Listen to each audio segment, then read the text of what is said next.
Здравствуйте. Пожарнадзор Советский район. Не бойтесь. Здравствуйте.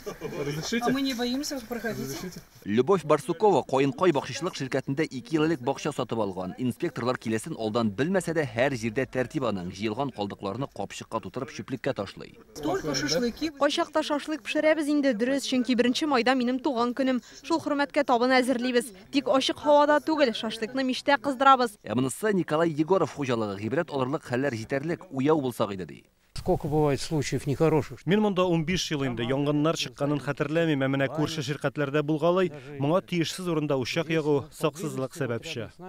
Бүгеннән 15 майга кадәр янгын куркынычсызлыгы буенча махсус режим кертелә. Аның кысаларында җыелган чүп-чарларны яндыру өчен дә, шашлык пешерү өчен дә учак ягырга ярамый. Ләкин нинди генә иминлек чарасы күрелүгә дә карамастан, барлык буш тавыкларга да су тутырып кую мәслихәт. Бу бакчылык ширкәтендә 600-дән артык җир кишәрлеге бар. Халык бер-берсен яхшы белә, күбесе олылар. Тирәк күршегә күз колак булып торалар.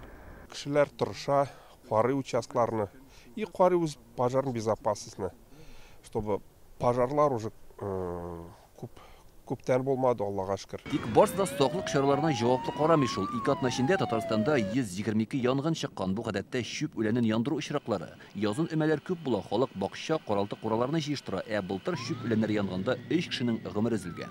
Уделили внимание. Ата-аналар балаларга да игътибарлырак булсыннар иде. Шырпы белән уйнап, ут чыгара күрмәсеннәр. Кагыйдә бузучы булса беркетмәтсезләр. Янгынга каршы махсус режим вакытында штраф 2 тапкырга арта. Бүген без республикадагы бөтен бакчаларны карыйбыз. Нарушение тапсак кешеләргә 4000 штраф салабыз. Алда май бәйрәмнәре бик күпләр табигать кочагына бакчаларга юл тотачак. 15 майга кадәр учак ягарга ярамавын һәркем истә тотарга тиеш. Янгын күзәтчелеге һәм коткаручылар мондый рейдларга көн сайын чыгачак. Илдар Сафиуллин, Илшат Мөхәммәтов, Яңа Гасыр каналы.